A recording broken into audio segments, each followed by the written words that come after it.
Dinas Kesehatan Kabupaten Oku saat ini sudah mendata warga yang akan divaksin sesuai arahan pemerintah pusat. Andri Prapto, selaku Kabid Pengendalian dan Pencegahan Penyakit Dinas Kesehatan Oku, mengatakan setidaknya ada 220.820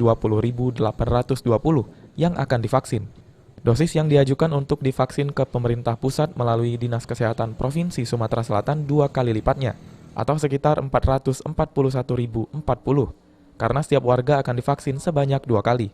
Terkait dengan jumlah sasaran, di sini sasaran sesuai dengan ketentuan adalah usia 18 sampai dengan 59 tahun. Untuk Kabupaten Oku itu sebanyak 220.820 orang. Itu target sasaran kita. Kemudian kita sudah mengajukan ke provinsi untuk permintaan vaksin itu 441.640 dosis, karena satu orang itu akan diberikan vaksin sebanyak 2 kali.